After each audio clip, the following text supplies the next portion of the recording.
In seveda najprej iskrene čestitke za to izvrstno knjigo, Kje so moji ključi, in hvala tudi vam za to udeležbo. Predajam besedo kar naši urednici Saši, za katero moram priznati, da je prav pri urejanju te knjige imela eno tako posebno izkušnjo in da je to tudi ena od težav sodobnega časa, za katero je pomembno, da jo družba tudi institucionalno obravnava globlje in pogosteje kot doslej. Tako da, Saša, izvoli. Lepo pozdravljeni, dragi gostje, novinarji, kolegi in danes tudi še posebej ljubitelji pisanja, ki vas je kar veliko tukaj med nami. Zbrali smo se, da predstavimo eno prav posebno knjigo, ki nekako ne paše v noben poseben okvir literature. Je knjiga, ki je nastala pod okviru projekta Zavoda Znanost na cesti in sicer projekta Od solz do smeha z demenco. V tem projektu je sodelovalo veliko literarnih avtorjev. Projekt pa so vodili dr. Staša Novak, sicer priznana nanoznanstvenica, ki se je tukaj preizkusila prav v eni čisto drugi vlogi, ki ima tudi osebno izkušnjo s to boleznijo, o kateri bomo govorili. In tudi seveda gospa, ki ste jo verjetno že tudi na pogled prepoznali nekateri, to je doktorica Zdenka Čebašek-Travnik, ki pa jo zelo dobro poznamo kot psihiatrinjo. Tretji, ki pa se je v tej zgodbi jima pridružil, je pa gospod Edo Krnič, ki mu lahko rečemo športni zanesenjak, ki je želel pisati in je tudi poprijel, da rečemo lahko za pero, čeprav danes za pero ne primemo več. Tudi Edo je nekje tukaj, tako da pozdravljamo tudi njega, živijo. Tako, zdaj bi pa mogoče za začetek svojima sogovornicama zastavila vprašanje, kako je nastal ta projekt in kakšno knjigo imamo danes pred seboj. Gre namreč za zgodbe 27 avtorjev, ki imajo vsaka tudi strokovni komentar, ki ga je napisala gospa Čebašek-Travnik in komentira sicer literarno zgodbo, izmišljeno zgodbo, ki pa postreže z velikimi, da rečem, zgodbami, ki se dogajajo ljudem, ki so zboleli z demenco, njihovim svojcem ali pa nekomu, ki so samo nekoč srečali koga s to boleznijo možganov. Lepo pozdravljeni. Dobar dan. Dobar dan. Bom jaz začela, tako kot sem začela ta projekt. Seveda večina takih stvari izhaja iz osebnih razlogov. Jaz sem sicer vodja projekta Znanost na cesti, kjer se ubadamo s tem, da pač težke teme in pač različne teme, ki so kakorkoli povezane z znanostjo, poskušamo na čim bolj enostaven in všečen način spraviti do ljudi.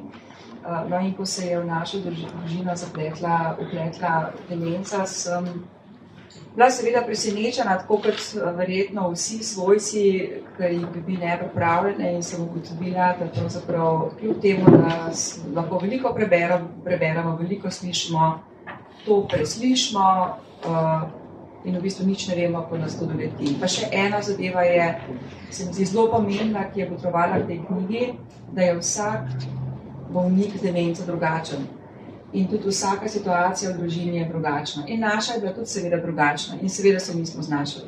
In če ne bi imela dobrih šepetavcev okrog sebe, moja glavna šepetavka, zdravnica Tatjana Cvetko, po moje še nekje tiči na cesti iz Primorske, če ne bi imela recimo takih šepetavcev, bi bilo zelo težko. Iskala sem v knjižnici kakšno knjigo, ki bi mi pomagala na tej poti. Cel kup knjig je, ampak v bistvu nobena ni taka, ki bi nekako opisovala tisto, kar se ti dogaja doma. In ko smo ob koncu zgodbe z mojim očetom, ki je z demenco zbolel, v znanosti na cesti odprl natečaj od solz do smeha z demenco, je prišlo, mislim, da 35 ali 31 zgodb, od njih je bilo nekaj kar izredno lepih in poučnih. Jaz seveda padla ideja, kaj pa če bi mi naredili to knjigo. Na natečaju je zmagal Edo Krnič, ki je bil navdušen nad idejo, da bi iz tega naredili knjigo in takoj ponudil pomoč, ki sem jo jaz seveda z veseljem zagrabila. No in Tatjana Svetko je potem predlagala, da bi zgodbe pospremili s strokovnim komentarjem in kdo drug, če ne doktorica Zdenka Čebašek Travnik, ki je strokovnjakinja na tem področju oziroma je bila dolgo časa v Spominčici, bo še kaj povedala. Skratka, ja, na ta način, potem smo začeli zbirati zgodbe, prečistili smo tiste iz natečaja, Edo se je zelo potrudil, da je še od znanih piscev nabral veliko zgodb. Jaz sem tu začela pisati zgodbe, saj sem že prej hodila v tečaj Roka Sande in potem sem šla še v tečaj Tatjane Plevnik in vmes še Nave Mulej in brala sem knjige, ampak Edo me je še kar kritiziral, da so moje zgodbe kot poročila. Glede na to, da sem po osnovi znanstvenica in vajena verno slediti temu, kar rezultati pokažejo, znam pač tehnično čisto redo pisati, imam kar nekaj znanstvenih člankov, ampak napisati zgodbo, tako, ki se bo človeka dotaknila, je pa druga stvar. No in tukaj se moram posebej zahvaliti Edu, da me je kar krmiflal, Edo zna zelo direktno povedati in zelo jasno, kar je super. Tako da ja, tudi jaz sem napisala potem kar nekaj zgodb. In nabrali se jih je preko 100, potem je bilo treba pa prečistiti. No, tukaj je imela pa že Saša tudi prste vmes, nekaj smo knjigi, nekaj smo popravljali. Ampak ja, tako smo prišli do knjige, ki ima danes, mislim, da 63 zgodb, 27 avtoric in avtorjev, vse pospremljene s strokovnim komentarjem in res upam, da bojo veliko pomoč takim, kakršna sem bila jaz na začetku zgodbe s svojim očetom. Ja, vse te zbrane zgodbe bi tako po naslovu mogoče domislil, da so žalostne, da so temačne, da se mogoče v vsaki skoraj da ne zjočeš, čeprav tudi to včasih, ampak te zgodbe so tudi tople, so duhovite, so prijazne in velikokrat se tudi nasmehneš in nenazadnje imajo terapevtski učinek. Prispevajo k razbijanju stigme, smo rekli, in k večjemu razumevanju te bolezni. Doktorica Zdenka Čebašek Travnik, ko ste vi prebrali te zgodbe in preden ste začeli pisati komentarje k vsaki, kakšne so se vam te zgodbe zdele? So bile take realne, s kakršnimi se tudi vi srečujete? Ja, so bile zelo realne. Včasih se pri kakšnem nabrali mogoče še preveč znakov same demence, da bi vse stlačili v eno zgodbo, pa smo morali malo spreminjati. Jaz bi udarila, jaz sem sicer res psihiatrinja, ampak tisto znanje, ki sem ga bolj uporabila v pisanju komentarjev, je pa povezano z mojim znanjem iz družinske terapije. Sem tudi sistemska družinska terapevtka in tudi pri Spominčici, kjer so me povabili v strokovni svet, sem dala predvsem poudarek na družini. Kajti vidimo, da je družina tista, ki se sooča s spremembami, ki jih prinaša demenca in ki potrebuje dejansko pomoč. In to je zelo dobro opisal že moj žal pokojni kolega Pogoj, ki je ustanovil Spominčico in ki je za svojce imel vedno pripravljeno besedo in seveda čas, da jim je poskušal povedati stvari, na katere morajo računati. Hvala lepa. Torej, lahko rečemo, da demenca ni samo bolezen pozabljanja, se pravi možganska bolezen pozabljanja, ampak je veliko več kot samo to. Ni samo izguba spomina. Kot ste omenili, vključuje ne samo bolnika, ampak še večji meri tudi družino in svojce. in kaže se na najrazličnejše načine. A bi lahko kar začeli malo govoriti o teh načinih, kako se demenca kaže in kako se dotakne družine? Zdaj, to, kar posameznik pri sebi opazi, je dosikrat res povezano s spominom. Družina pa opaža spremembo vedenja, spremembo razpoloženja, spremembe v medsebojnih odnosih, predvsem pa začne družina, če pač ni dovolj poučena in v začetku nobena ni, začne skrivati te znake demence. In s tem smo se veliko ukvarjali, kako pravzaprav priti do teh skrivnosti, ki družina, ki ima člana z demenco, poskuša olepšati, jih poskuša postaviti na stran. In zanimivo je, da te poskuse v skrivanju demence izvajajo tako same osebe, kot njihovi bližnji. In tega se premalo zavedamo. In nažalost, ravno zaradi tega skrivanja demenca napreduje, predno lahko ukrepamo. Zdaj, kateri so znaki, pri spominčici imamo tabelo, ki piše 10 znakov, pa ne bom zdaj tega ponavljala, to gospa Štefanja Zlobec zna zelo lepo povedati, ampak seveda je treba vedeti to, da niso vsi znaki demence prisotni pri eni osebi, da je pri kakšni osebi, ki kaže znake demence, prva sprememba, skod sprememba razpoloženja, iz prijazne, umirjene osebe postane zavirčen, neprijazen, nekaj podobnega. Pojavijo se sumničenja, da je nekdo nekaj skril, da je nekdo nekaj odnesel. Skratka, življenje se temeljito spremeni, ko se v družino naseli demenca.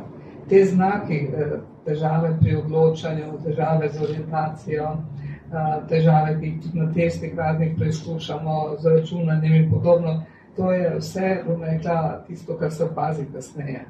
Prve so te osebne oziroma osebnostne spremembe, ki jih pa družina sprva zazna, ne da bi jih prepoznala. In šele potem, ko jih dejansko nekje prebere, pa rečejo, to je to. In ravno takih zgodb je nekaj, da bi lahko bralec, ki se mogoče samo sprašuje, ali pa zanima nekaj glede demence, iz zgodb prepoznal. In s tem pridemo na področje tako imenovane narativne medicine, ki se ukvarja točno s tem, da namreč iz zgodb, ki jih povedo pacienti ali pa njihovi bližnji, povzamemo značilnosti bolezni in uporabljamo to narativno medicino tudi za študij, oziroma pri študiju medicine in drugih poklicev v zdravstvu, kajti znano je, da se snov bolj globoko zapomne, če je povezana z zgodbo, se pravi s čustvi, z našim doživljanjem situacije. In tale naša knjiga je menda en vzorčen primer take narativne medicine, kaj ne? Ja, ko smo se lotili pisanja, smo seveda pregledovali, ali kje v svetu obstaja kaj podobnega. Se pravi, zgodbe o demenci. Nekaj knjig takih seveda je in tudi obstajajo knjižna priporočila, vendar kombinacija zgodbe in strokovnega komentarja nismo našli. Tako da lahko rečem, da je ta knjiga pravzaprav z tega, kar mi vemo, prvi korak v tej smeri. In bralci bodo povedali, ali je to nekaj, kar so pogrešali, ali pa mogoče imajo kakšno drugačno mnenje. Hvala. To sem mislila na začetku, ko sem rekla, da se te knjige ne da ukviriti, da je edinstvena. Pa gremo kar k knjigi. Mi smo v bistvu, knjiga nosi naslov Kje so moji ključi?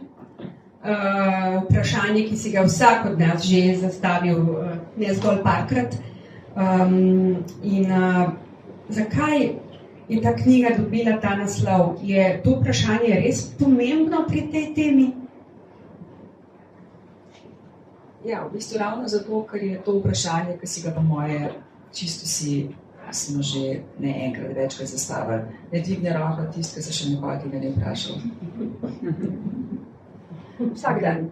Ja, stalno, ne. Če 3-krat ne veš, kje so ključi, ste še super. Če pa 20-krat na dan, pa je že problem. Tako. No in to je ravno točno to, kar je gospa Štefanja Zlobec povedala. Vsi se to vprašamo, ampak včasih se vprašamo tudi, kje je zdaj meja med raztresenostjo, pa preobremenjenostjo in začetkom bolezni. Jaz sem tudi že bila v trenutku, oziroma pač v neki fazi zdravljenja, ko sem se spraševala, a je to zdaj že kaj narobe z mano.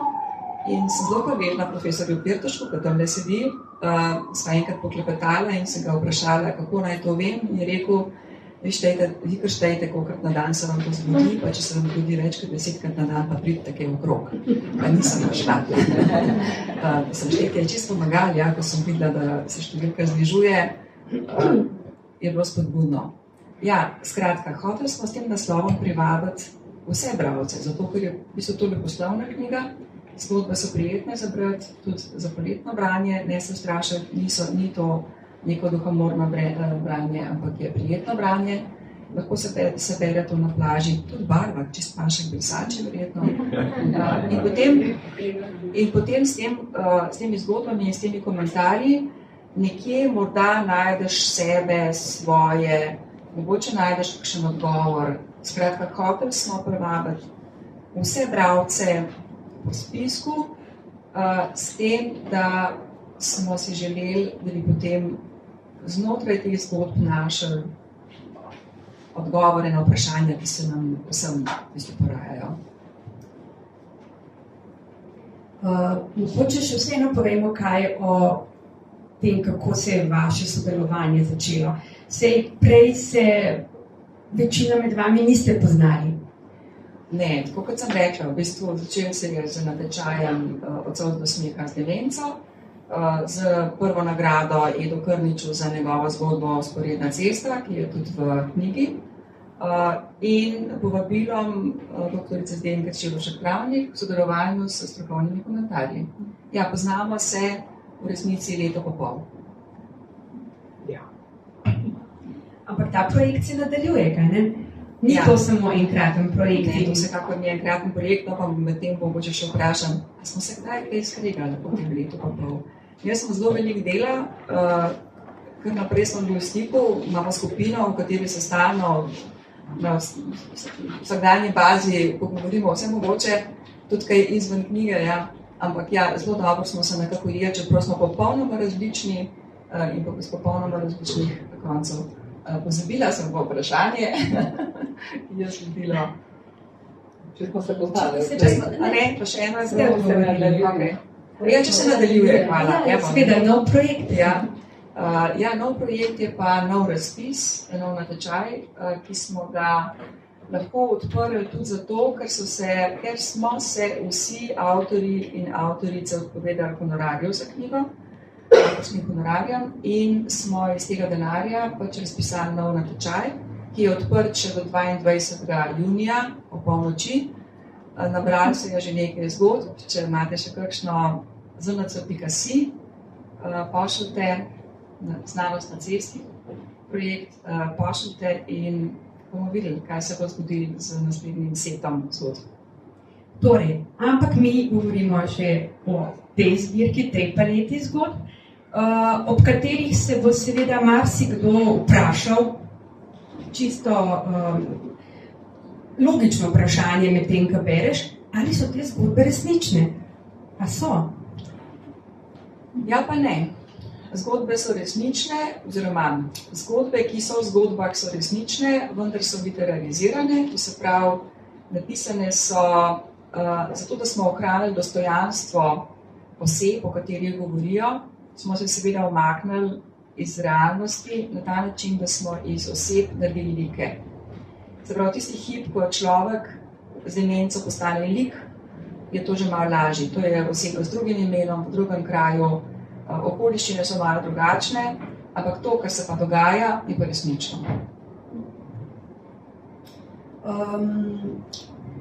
Ste morda, medtem ko ste pisali te zgodbe, celo izbirali, na koncu imeli pred očmi bralce, kateremu so namenjeni, razen mogoče svojcev, ki bo segli potem že zato, ker jih bo pritegnil naslov, ampak kakšen je bralec te knjige po vaši oceni? Ja, po mojem smo imeli vsak malo svojo predstavo. Moja predstava je bila gotovo ta, z mojega stališča je bila ta knjiga namenjena predvsem svojcem, ljudi, ki so na začetku. Tisti, ki so že zelo globok vzrok, ker je demenca zelo prisotna v družini, ali pa že dolg časa so verjetno že na nek način prilagojeni. Tisti na začetku so pravzaprav imajo pa največje težave, zato ker ne vejo, recimo, kako se znajti, kako se pogovarjati, recimo, to je glavni problem, kako se pogovarjati, kako se odzivati na osebo, ki postane drugačna, ki se kar naenkrat postane zadirčna, nekaj vas obtožuje, kako se na to odzvati.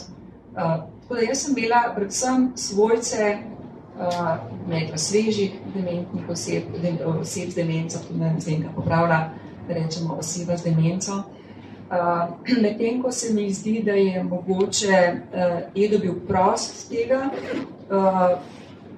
tega pogleda na bralce, verjetno je bolj mislil na ljudi, ki imajo radi kratke zgodbe. Drugi bralci, druge pisce bi morala vprašati kakšnega od prisotnih. Zdenka, jaz mislim, da si ti pa po vsej verjetnosti, oziroma spomnim se, da si opozarjala, manjka nam to in to. Se pravi, pazili smo na to, da bi bile zgodbe res raznolike, zato je bil tudi tak izbor.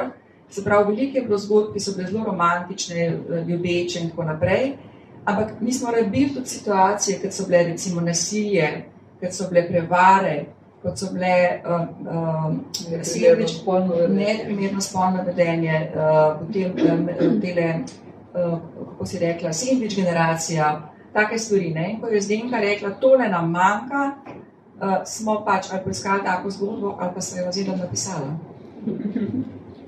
Ja, mogoče bi še jaz dodala, ko smo razmišljali o bralcih, sem jaz kot zdravnica pač imela v mislih, da bi te zgodbe bile zanimive tudi za kolege in kolegice zdravnike, ne glede na specialnost, v kateri delujejo, tako za družinske zdravnike, kot za vse druge, kajti praktično ni specialnosti, kjer se ne bi pojavile osebe z demenco kot pacienti.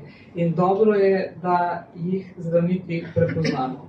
In kot sem že omenila, meni je zelo pri srcu narativna medicina in to se mi je zdela odlična možnost, da to v tej knjigi pokažem. Da pokažemo, da se da iz zgodb tudi naučiti o demenci. Mislim še en dodatek, ki ste zelo spomnila. Zanimivo je, da so Univerza v Mariboru že pokazali interes za predstavitev knjige za študente psihologije. Spet vzorčen primer narativne medicine. Ja, in prizadevamo si, da bi knjiga res prišla med ljudi, zato jo bomo predstavljali in se že dogovarjamo na različnih dogodkih. Tako po knjižnicah, kjer upamo zajeti pač najširšo populacijo bralcev, kot v domovih za starejše. Društva upokojencev so zainteresirana, druge oblike združevanja ljudi, ki se znajdejo v obdobju, ko morajo skrbeti za osebo z demenco.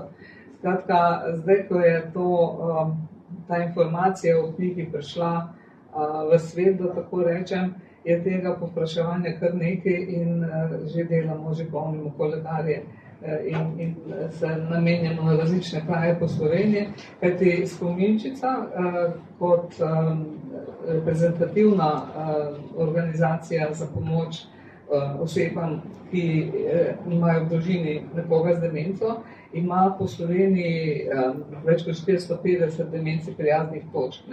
In v teh demenci prijaznih točkah mi vidimo potencial, da knjigo predstavljamo, seveda ne knjigo kot danes tukaj, ampak kot posamezne zgodbe in moram reči, da sem imela izredno lepo izkušnjo, ko sem zgodbe, ki še niso bile takrat v knjižni obliki, predstavljala v domovih starejših občanov, kamor so prišli seveda sorodniki, pa tudi sami ljudje z demenco in so to bili zelo prijetni dogodki in si želim, da bi se s tem nadaljevalo. In na ta način bomo širili tako zavedanje o demenci, kot dejansko širili to možnost, da ljudje pišejo o teh stvarih.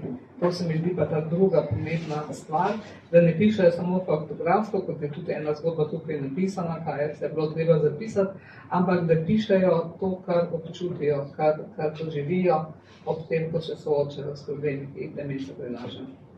Tako torej pisati, kako pa brati to knjigo? Knjiga se lahko bere, ker so kratke zgodbe, se lahko bere naključno. Odprete nekje na sredini in začnete brati. Preberete zgodbo in preberete seveda zraven komentarček, se ponavadi so kratki, lahko pa berete po vrsti, tako kot pač piše vrsti. Bi bil to primeren trenutek, da zdaj kakšen odlomek preberemo? Jaz mislim, da ja. Jaz bi prosila sem dve tiski, Tatjana Plevnik in Vesno Nikek. Prebrala bom kratek odlomek iz zgodbe z naslovom Norcem pamet, revežem denar. Nanaša se pa v bistvu na birokratske težave, ki jih imajo svojci ob tem, ko urejajo stvari za svojo obolelo sorodnico. No. Pokazalo se je, da je zamenjava osebne izkaznice ni enostavna reč.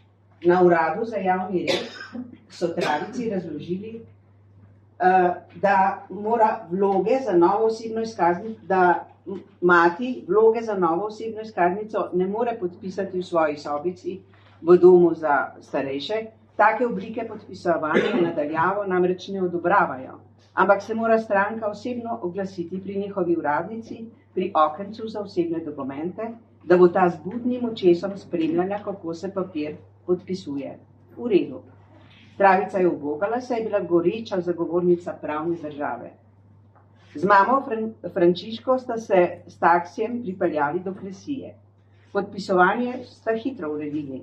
Predtem je mati sicer povzročila nekaj zmešnjave in dvignenih obrvi, ko je od ljudi, ki so čakali v vrsti, zahtevala, da se nemudoma odstranijo iz njene postelje. Pri okencu pa je uradnici naročila, naj za popoldansko malico pripravijo skuto z malinovo polivko. Toda na koncu se je vse dobro izteklo in vloga za novo osebno izkaznico je bila lastnoročno podpisana, kakor so velevali predpisi.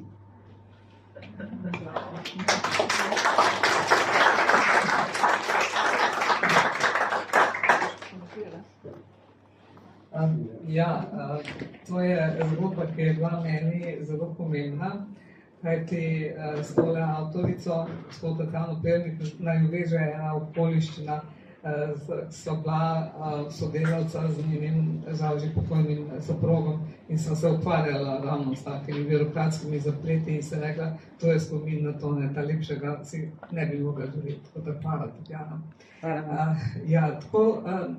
Taki zapleti niso me še zdaj prizadanejo. Ko ste pravili to zgodbo naprej, ko ste videli res norca pametno, mislim. Krasen naslov. Ta naslov smo ohranili, kakšnega smo morali malo prevediti. Rada bi upozorila na to, da so mogoče zdaj razmere že nekoliko boljše po teh uradih, a vendarle nam ostaja tak enak priokus, kot poskušajo urejati kakšne druge stvari za svojce. Tudi banka je tudi ena taka trdnjava, ki je zelo težko osvojiti, posebno če nismo čisto sigurni, da smo na pravi poti. Preberite, ne bo vam žal. Zobov blues. Kam pa greva? Je sumničavo vprašal starec, ki mu je po daljšem trudu uspelo obuti oba čevlja. K nam na kavo, je odgovorila hči. Kam? Na kavo, k nam. Zakaj pa sem se moral preobleči, je odvrnil med stegovanjem za kapo in skoraj izgubil ravnotežje. Ustavila se bova pri zobozdravnici. A imaš kakšne težave? Ne, ti jih imaš. Jaz jih nimam. S palico je odločno sunil kapo z obešalnika, da je padla na čevelj. Proteza ti poskakuje po ustih. Ne moreš jesti in ne moreš govoriti. Kaj si rekla? Proteza ti skače po ustih. Nimam kače v ustih. Proteza ti nagaja, ženska kripova zavpije. Moja proteza je čisto v redu. Ni v redu, pohiti prosim. Na stranišču moram, se bodrnja starec in odpenja s trudom zapeti suknič. Saj si bil ravno kar, bo šel pri nas. Ženska izgubila potrpljenje. Moram lulati. Gospod potolče s palico po parketu in odkrevsal toaleto, odkoder se zasliši stokanje in preklinjanje. Sem ti rekla, da si že lulal, zdaj pa pohiti, pozna zloži. Malo si moram odpočiti. Možakar sede na kavč in lovi sapo. Ženska očisti stranišče, si umije roke in izgubljeno gleda na uro. Pridi, oče, greva. Trujen sem, kam se ti pa tako mudi? K sosedi. Kateri sosedi? K zobozdravnici. A imaš kakšne težave?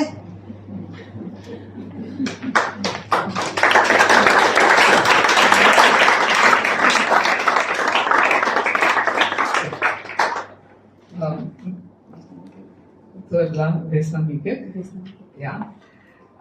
Jaz sem pa bila že vprašana, katera je moja najljubša zgodba. In bom kar povedala. Tista, ki je dobila nagrado na prvem natečaju, Vzporedna cesta. Preberite si, zanimiva je, in potem, ko sem Edota spoznala in sem ga vprašala, kje si pa ti dobil to idejo, take Vzporedne ceste, pri nas ni. Pa je rekel, da je poslušal eno oddajo in da je tam bilo nekaj podobnega, pa je kar zgodbo naredil. No in tako smo prišli do teh zgodb in pri tem projektu sem še posebej vesela za dejstva, da sem dobila dva res dobra nova prijatelja, Sašo in Eda, ali Edo, tako pravim jaz. In tako različni ljudje se redko je priložno, da se srečajo v nekem skupnem projektu in hvaležna sem za to možnost, da smo ta srečevanja izvedli. In tudi to, mislim, da smo se v živo dobili dvakrat ali trikrat. Vse drugo je teklo, kako bi rekla, po online, po zoomih, po pismih, skratka, ko pa nam kaj ni bilo tako jasno, pa smo rekli, dajmo en zoom udati, no, pa smo ga. Tako da smo res razvili en svojstven način komunikacije, tako kot je bil tudi svojstven način ocenevanja zgodb, ki so prišla v naš izbor. Seveda končno čiščenje, končni izbor je naredila urednica pri Mladinski knjigi. Pa za kakšno zgodbo smo se morali boriti, da je prišla nazaj, vseh pa nismo dobili nazaj. Tako da, res je bilo obilo dobrih zgodb in za tiste, ki smo se borili, da so prišli nazaj, je bil razlog ravno to, da je prispevalo vsebinsko podobo nekega znaka demence. Ja, še kakšen vidik smo s tem odprli. Hvala lepa. Ja, kot vidite, to ni takale skromna knjižica, ampak je knjiga, ki ima 370 strani, torej, pa še to smo rekli, koliko procentualno jih je ostalo. Ja, kar 65%. Ja, seveda, ja. Tako. Mogoče bi bila to priložnost, da povemo še kaj o sami bolezni. Kakšna bolezen pravzaprav je to? Ja, jaz mislim, da imamo tukaj dva strokovnjaka, pa nas to še oba tle, ki o bolezni pravzaprav vesta dejansko več, oziroma še vedno sta v vsakodnevnem stiku s pacienti in bi jaz dala besedo mogoče dr. Milici Kramberger, Gregovič-Kramberger, pa profesor Pirtoško, ki sta nas počastila z obiskom tukaj. Moram reči, da je pravzaprav, da delam v projektu strok, ki imenuje se neurologija, kjer je pravzaprav vsaka bolezen nek odkritje, nek svet zase. Jaz moram reči, da že v zgodnji moji formativni dobi kot zdravnika me je seveda presunilo dejstvo, da je bolezen, pri kateri počasi izgubljaš samega sebe. Nekako sem bil navajen iz medicinske fakultete, da so bolezni, kjer si zlomiš roko, kjer so bolna jetra, kjer kašljaš in so bolna pljuča in se boriš z bolnikom, da boš to roko pozdravil, da boš pljuča pozdravil. Že zelo zgodaj mi je pa pravzaprav postalo jasno, da je pa ena bolezen, pri kateri sem se kot mlad zdravnik počutil precej nemočnega, in to je bolezen, pri katerem sem pa videl, da človek izgublja nekaj, kar se meni zdelo v mojem življenju najpomembnejše, in to je neko zavedanje, kdo sem, v kakem okolju sem, kdo so ljudje okoli mene. Da sem se spomnil, naprimer, trenutka, ko sem prišel v prvi razred, torej osnovne šole kot pionirček, da sem se spomnil nekega torka, ko sem korakal, da bi se vpisal na medicinsko fakulteto. Toliko ima vsak človek nekih pomembnih trenutkov, in mnogi filozofi, če bi jih vprašal, pa tudi neuroznanstveniki, če bi jih vprašal, kaj pa je bistvo tebe, ne bi rekel, to so sledje, ta ogrlica, biser in na nekem nizu naših spominov. In ko sem videl, da obstaja bolezen, kjer pravzaprav ti izgubljaš ta niz biserov svojih spominov, jaz se seveda pa nujno človek vprašam, pa kaj potem seveda izgubljaš sebe? Ja, in pri tej bolezni neizbežno seveda izgubljaš sebe, kar je za mladega zdravnika bilo težko spoznanje. Mimogrede, takrat imel neko čudovito srečo, bil sem mlad zdravnik, ne nevrolog, ampak splošni zdravnik v Celju, in tam je bil en čudovit tim, ki se ga bo dr. Čebaškova zanesljivo spomnila, enih mladih, zelo nadobudnih psihiatrin, v katerim tudi dr. Pahlina recimo je bila med njimi, ustanoviteljica logoterapije. In moram reči, da sem imel to edinstveno srečo, da sem lahko včasih iz Celja hitro odštopal v Vojnik, spraševal, in pravzaprav že zelo zgodaj videl, da razen tega telesnega imamo vendarle v svojem življenju še nekaj drugega, kar ljudje zelo različno imenujejo. Nekateri rečejo duša, nekateri rečejo nekateri rečejo jaz, self, in da pravzaprav so mi pomagale te moje kolegice, tudi Zdenka takrat, razčiščevati, da vendarle seveda prihaja do tega. Tako da bom končal. Zame je seveda bila demenca, posebej Alzheimerjeva demenca, med prvimi velikimi izzivi, kjer sem čutil sebe ne kot zdravnika, ampak človeka v tem potovanju, in da pravzaprav mi je vedno bilo zelo, bom rekel, ne sam izziv, ampak nekako rad delam z ljudmi, kajti neko končno spoznanje je pa bolj bilo, čeprav zgubljaš vse te bisere na nizu hipokampusa, spominskega centra, ki ga imamo v možganih, da kar pa zanesljivo vidiš je, da na koncu, tudi če gre za zelo, zelo bolnega človeka, ki že zdavnaj ne ve, kdo so ti obrazi okoli njega, ki že zdavnaj tudi ne prepozna svojega obraza, ampak da recimo tam globoko pa ostaja nekaj, to me vedno tako fascinira, ko vidiš, da na koncu je nek sloj, ta sloj je nekaj, ne vem, kako ga bomo poimenovali, ampak če z temi bolniki delaš, ga čutiš, veš, vzpostavi stik, tudi če ne ve, kdo si, vzpostavi stik z nekim pogledom, z neko toplino v glasu, z nekim stiskom roke, tako da nikoli ni pravzaprav bitka izgubljena, čeprav se zdi. To mi je recimo kot zdravniku bilo strašno pomembno, kajti mnogi starejši, morda cinični kolegi ali pa utrujeni kolegi so mi ravno na primeru Alzheimerjeve demence dokazovali, da so bitke včasih izgubljene in da preprosto moramo se na poti ustaviti in odnehati. Moje mnenje danes ni tako kot zelo starejšega zdravnika. Milica, izvolite. Ja, lepo pozdravljeni. Jaz bom z velikim veseljem to prebrala. Ampak že iz tega, kar sem slišala, zdaj me je to prestavilo v ambulanto, kjer vsak dan sedim in poslušam podobne zgodbe. In nekaj, kar sem pomislila zdaj, seveda kot nevrologinja, kadar pridejo ljudje, ki imajo malo težav, skušamo ugotoviti, kako bi dali tem težavam ime, kakšna je diagnoza in pravimo preglede in razmišljamo seveda z vidika nevrologa o možganih, ki je ta problem, kakšen je, kaj vpliva na to. Ampak ogromno je pa tega, kar je profesor Petušek zdaj povedal, ne? Če dan za dnem poslušaš bolnike in njihove svojce o takih, ki posredno take zgodbe pripovedujejo, na te njihove težave in tudi na te njihove bolne možgane popolnoma drugače gledaš. In meni se zdi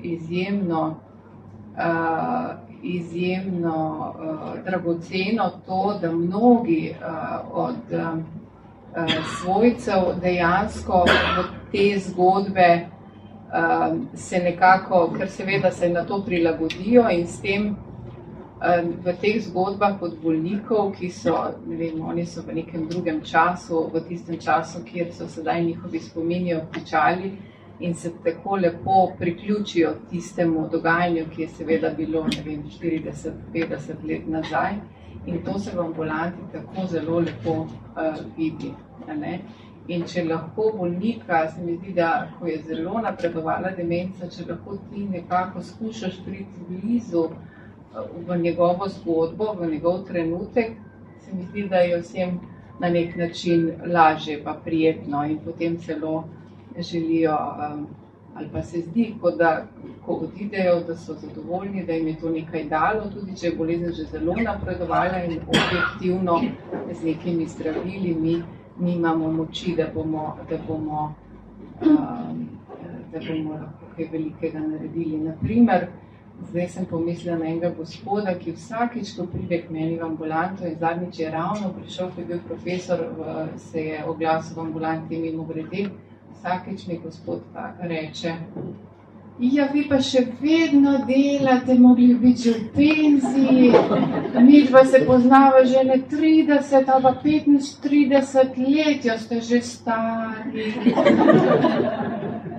In potem se mi ga pogovarjamo, kako res dolgo se že poznava in kako je to res že čas, da vsaj jaz grem v pokoj.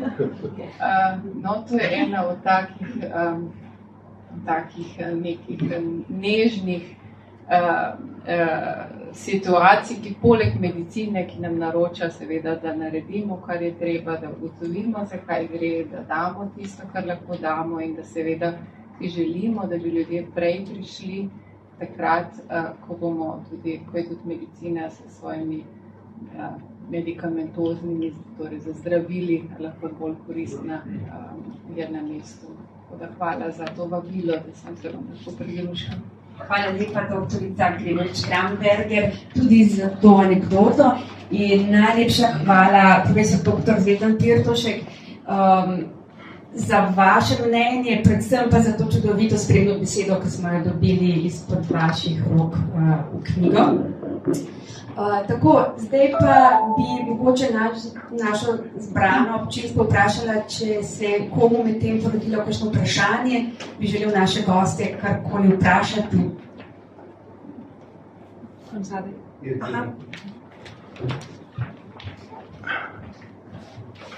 Hvala lepa. Zelo zanimivo, ampak kljub temu ostanem pri enem vprašanju. Namreč, ko sem prihajal sem prihajal v prepričanju in upanju, da so mi v konzorciju našli moje ključe. Namreč, zakaj? Zato, ker naslov knjige je brez vprašanja in potem mi to dalo misliti, da je že odgovor v samem vprašanju. Sprašujem pa, ali je to bilo namerno, da naslov, kjer so moji ključi, nima vprašanja. Smo ga izgubili? Ne, to je bilo namerno. Ja, lahko bi rekli, da smo ga pozabili napisati. Nismo pozabili napisati, ampak smo preverili, da so naslovi, ki ne piše vprašanja. Hvala. Tukaj imamo še eno vprašanje. Ja, se vem, da je zdaj na tem skupnem sestanku ali kako razmišljamo o demenci, ampak mene pa vsem zanima, kako pa naj ljudje ločijo svoj svet med demenco in psevdodemenco. Namreč spominjam se, da iz teh kriznih psihiatričnih ambulant so splošni zdravniki kar pogosto, skoraj bi rekel pavšalno, pri starih ljudeh pogosto napisali demenca, potem pa po tistih kratkih kognitivnih testih in tako si pa videli, da pravzaprav ne gre za to, in da prvo tisti ljudje, ki so tako imenovani psevdodementni, imajo nek problem, ponovadi medoseben, ki lahko se uporablja, ta demenca, za na nek način izrabljanje svojcev. Zdaj pa me zanima, kako bi to ljudje doma pravzaprav razločili. Ja, tega ljudje doma ne morejo razločiti, to se jih bodimo nejasni. Diagnozo, pravo diagnozo lahko postavi samo zdravnik, potem ko opravi diagnostične postopke. Knjiga seveda ni namenjena temu, da bi to doma ločevali, ker bi bilo sicer prikladno, knjiga sama po sebi tudi ni priročnik, pač pa, da odpre razmišljanje, pa ne samo razmišljanje, tudi pogovor doma na temo znakov, ki so lahko znaki demence, lahko pa tudi niso.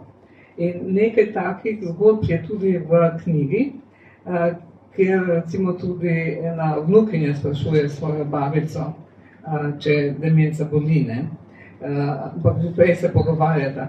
Psevdodemenca pa se tudi pojavi v eni od zgodb, nismo ji dali tega imena, ampak dejansko se to pojavlja v družinah, kjer so odnosi, rečemo, manj prijetni, da ne rečem nefunkcionalni, in kjer kdo želi narediti koga za dementnega, če tako rečem, ali pa nasprotno, da to demenco poskušajo tudi zakriti in osebo naštemajo, da nekaj podpiše.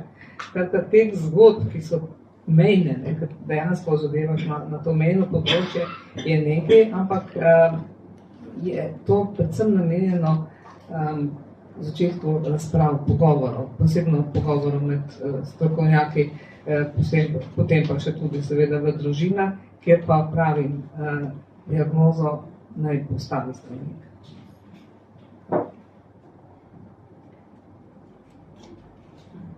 Bi še kdo kaj vprašal? Da me še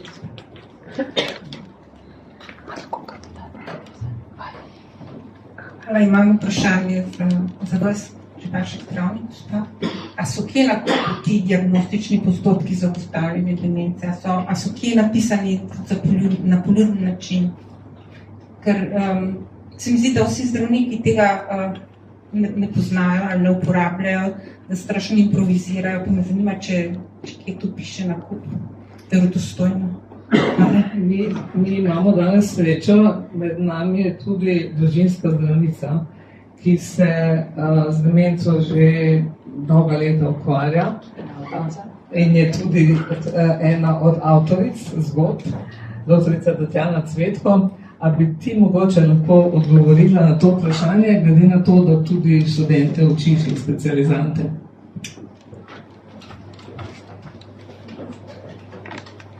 Ja, pozdravljeni.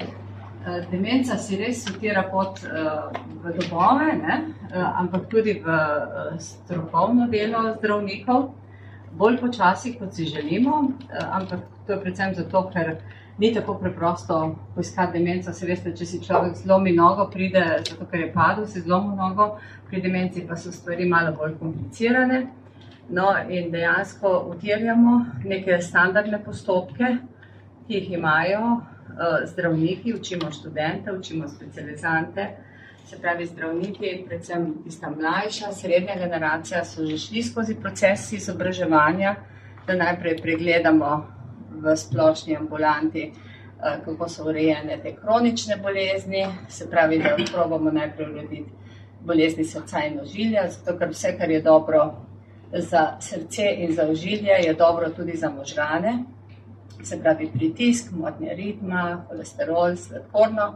No, probamo izključiti reverzibilno demenco, se pravi vzroke za psevdodemenco, tako, če se uporabimo ta izraz, ki ga je uporabil gospod. Se pravi, da pregledamo, kako je s stanjem vitaminov, da ni pomanjkanje vitaminov ali pa bolezni ščitnice, in seveda naredimo teste in slikanje glave. S tem pa se nekako v ambulanti splošnega zdravnika, splošni zdravnik lahko predpiše zdravila, lahko usmeri k specialistu. Prav je, da imajo pred usmeritvijo vse te preiskave opravljene in jih usmerimo ali v nevrološko ambulanto ali v psihiatru. To je nekako nek standardni postopek v splošni ambulanti, potem pa se pravi gotovo je pomembno, ali je nekdo na začetni fazi demence, nekdo, ki ima že 10 let demenco, pa vsi vejo za demenco, seveda so postopki drugačni za tiste začetne znake, ko se pa začne pojavljati, pa to tak pravilen postopek. Res je, mnenje je bilo, da ga ne poznajo vsi zdravniki, ga ne poznajo, zato o tem tudi tle sem bolj natančno povedala, zato da ga spoznajo bolniki oziroma njihovi svojci in se lahko obrnejo ali na društvo ali na spletne strani spominčice, kjer dobijo te podatke in potem pravzaprav grejo s predlogom svojemu zdravniku oziroma zdravniku svojega svojca, da bi se mogoče to pa to naredilo. Dostopnost je zdaj bistveno boljša, kot je bila, tudi širi se mreža specialistov, tako specialističnih ambulant, tudi v centrih za duševno zdravje odraslih se zdaj krepi mreža, kjer bojo prepoznavali in obravnavali začetne znake demence in tudi potem vodili bolnika. Mislim, da je zadosti. Lahko še dodam nekaj zelo optimističnega. Pred recimo 10-15 leti je verjetno bila med najbolj nepopularnimi, pa najmanj popularnimi temami pri študentih medicine demenca. Ali je praktično nismo obravnavali, ali pa je pol ljudi šlo ven, torej na malcu. Danes jaz moram reči, da smo dosegli to, da je prav področje demence med študenti, pa ne samo, ne samo medicine, tudi psihologije, tudi kognitivne znanosti, tudi logopedije, recimo med najbolj popularnimi, prav dr. Krambergerjeva ima en tečaj, ki je med najboljšimi, oziroma del pouka, ki je med najboljšimi na tej fakulteti in kjer moram reči, da doživljamo osupljivo veliko zanimanja mladih ljudi za demenco. Še nekaj povem, recimo, da se je letos Filozofska fakulteta odločila in zakupila eno čudovito predstavo, imamo tukaj v Ljubljani v Mali drami, Still Alice, zelo jo priporočam, da si jo ogledate. In kaj je Filozofska fakulteta naredila? Zakupila je nekaj terminov te predstave, da so študentje lahko prišli zastonci, ogledali in potem smo z njimi še kako uro sedeli in se pogovarjali o tem. Skratka, zanimanje, zavedanje, osveščanje in tukaj pravzaprav tudi vam zelo lepa hvala, gospa Zlobec, posebej spominčice. V Sloveniji je torej nenavadno visoko, zlasti in spodbujoče med mladimi ljudmi.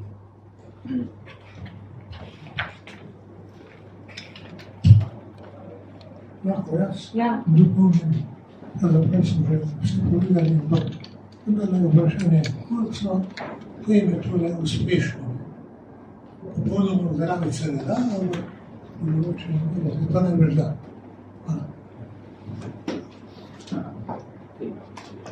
Gospod je vprašal, koliko so te metode uspešne, če sem prav razumela, najslabše se je slišala. Koliko so metode učenja ali zdravljenja? Zdravljenja. Demenca, najbolj pogosta Alzheimerjeva demenca, je bolezen možganov, ki počasi napreduje in se dolgo časa skriva in se pokaže že, ko so težave, že ko je precej sprememb v možganih. In tiste spremembe so takšne, da za njih se zdaj obetajo zdravila, ki bodo lahko ki bodo lahko, če bo oseba prišla v zgodnem obdobju bolezni do zdravnika in bo diagnoza jasno opredeljena, bodo lahko te spremembe za neko obdobje malo prestavljene, se pravi, ne bomo znali bolezni ustaviti, da bi jo, tako kot kirurg odreže nek tumor, tako verjetno te bolezni nikoli ne bo možno zdraviti, ampak obeta se, torej, da če bomo zgodaj ugotovili določeno bolezen, Alzheimerjevo bolezen, bomo lahko z zdravili vplivali na tisti proces, ki se tam dogaja in odstranili te bolezenske spremembe začasno. Tega še zdaj nimamo v Sloveniji, pričakujemo, da bo verjetno kmalu, tako kot druge v Evropi, imamo pa zdravila kot druge po svetu, za katere pa velja, da če jih predpišemo zgodaj v času bolezni, v zgodnjem obdobju bolezni, se napredovanje teh težav, ki jih bolezen povzroča, nekoliko upočasni, tako da je oseba kasneje tako zelo prizadeta, da potrebuje veliko pomoči, da potrebuje namestitev v dom. Se pravi, zaključek tega, kar želim povedati, je, da imamo zdravila, ki so smiselna, da jih damo zgodaj, ampak je pomembno, da vemo, kakšno diagnozo ima ta oseba in kakšne ima druge bolezni pridružene. Včasih je lahko problem v pridruženih boleznih, ki bolj določajo to, kako se bo napredovanje dogajalo.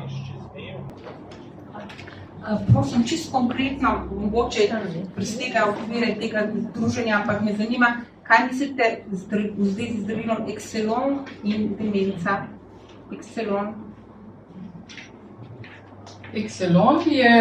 je registrirano zdravilo za Alzheimerjevo demenco, ki je zelo smiselno, da se ga uvede pri bolnikih, ki imajo Alzheimerjevo bolezen, tudi pri kakšni drugi diagnozi demence je lahko koristno. Vi ga predpisujete? Seveda.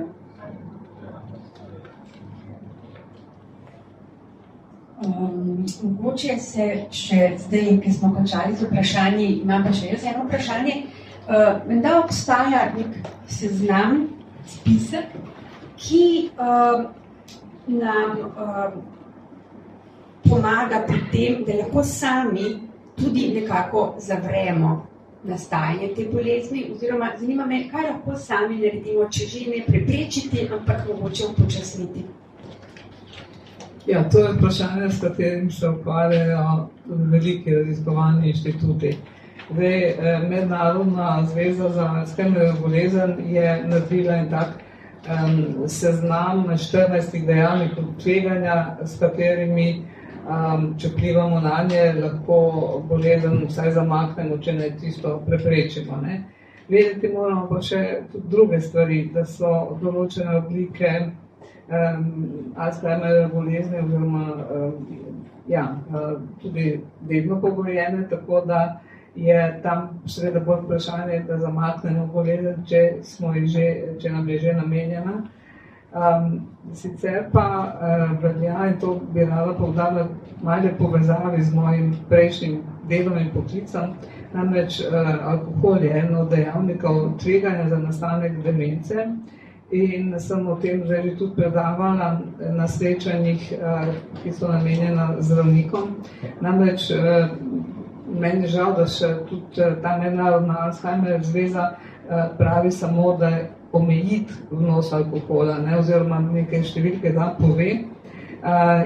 Mislim, da so bolj pomembna navodila, da naj osebe po 65 letu sploh izpustijo alkohol, sicer pa ga pijejo manj. To je en tak močen dejavnik tveganja, ki je v Sloveniji prisoten. Ima pa tukaj eno majhno svetlo lučko, če je mogoče demenca nastala, da ni Alzheimerjeva, da je demenca nastala zaradi prekomerne rabe alkohola, se ob abstinenciji demenca lahko izboljša. Tako da včasih sem v šali rekla pacientom, če imate srečo, bo demenca se popravila, kako. Ja, sam pit morate nekako, ne. Tako, malo za šalo, pa veliko za res. Res je to en od teh dejavnikov tveganja, dejansko pa je močen dejavnik tveganja osamljenost.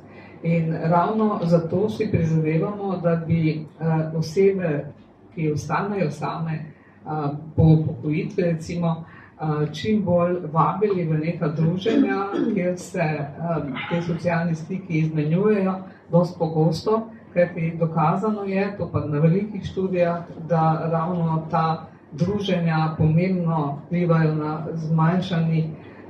zmanjšano verjetnost nastopa demence ali pa vsaj pomaknejo v poznejše življenjsko obdobje.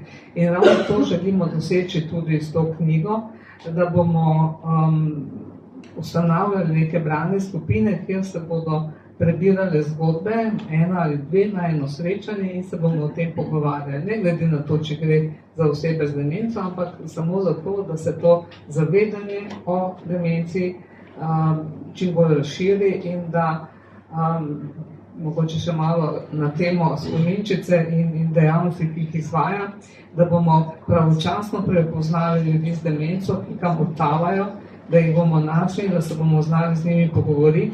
Namreč tudi o tem pišemo v zgodbah, kajti če pozorno spremljate te naše portale, vidimo, da se vsak teden vse nekaj oseb odtava, se izgubi in tudi to je ta en vidik, ki ga ta knjiga poskuša osvetliti. Torej, pogovarjamo se o demenci, ne menimo jo za nekaj absolutno slabega, menimo jo za spet dobro slediti. Hvala lepa. Ravno kar sem hotela tudi vas povabiti, vam predati mikrofon. Z nami je, kot smo že omenili, predsednica Združenja spominčic Alzheimer Slovenija, Štefanija Lukić-Lobec. Za konec še vam predajamo besedo. Hvala lepa. Pri spominčici smo zelo, zelo veseli, da je išla taka knjiga, ker pri demenci so svojci res se znajdejo v hudih stiskah in težavah. Demenca je bolezen, ki pogosto traja 10, 15, 20 let in zato je zelo pomembno, da o demenci govorimo, da svojci vejo, kam po informacije, da se med sabo družijo, poznajo, ker pogosto slišimo, koliko časa rabijo svojci, da o teh stiskah in težavah sploh spregovorijo. Ker v začetku je demenco res zelo, zelo težko prepoznati, ker so prvi znaki taki, da ne veš, a je kaj narobe s tabo ali je s človekom kaj narobe, ko zato vedno poudarjamo, kako pomembno, da vsi vemo za te znake, ker najpozneje ugotoviš pravzaprav v družini, da je kaj narobe. Morda prej ugotovijo znanci, sorodniki ali pa v službi, no zato je prav, da vsi te znake poznamo in seveda še, da povem, da ali ti bolniki priznajo, da so bolni, to pogosto slišimo. Noče prizna, da je bolan. Ja, seveda, če imaš demenco, kaj boš priznal? Zato se svojci naj ne mučijo s tem. Za svojce je zelo pomembno, da vejo, da sprejmejo bolezen in da vejo, kako s takim človekom komunicirati, se pogovarjati. Iz teh zgodb danes smo jasno videli nazorno, kakšne težave, kako težka je komunikacija. In ko enkrat razumeš, da je človek bolan in tudi tisto rečemo vedno, mi se moramo njim približati, oni nam se več ne morejo. No, tako da za svojce je zelo, zelo pomembno, da take stvari vejo.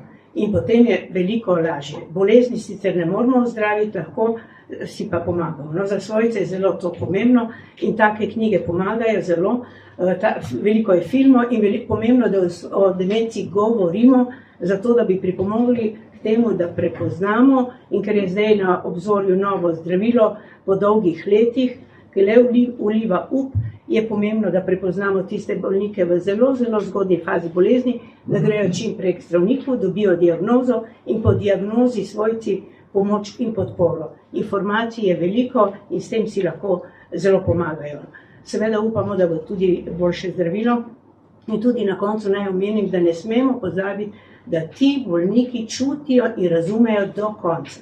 To se pogosto misli, da ne, ampak čutijo, čeprav morda ne morejo več, oziroma ne morejo več nič povedati, oni zanesljivo vejo, kdo ste vi, čutijo in zato je treba biti prijazen, potrpežljiv in stisniti za roko, objeti in s tem jim veliko, veliko pripomoremo in pomagamo.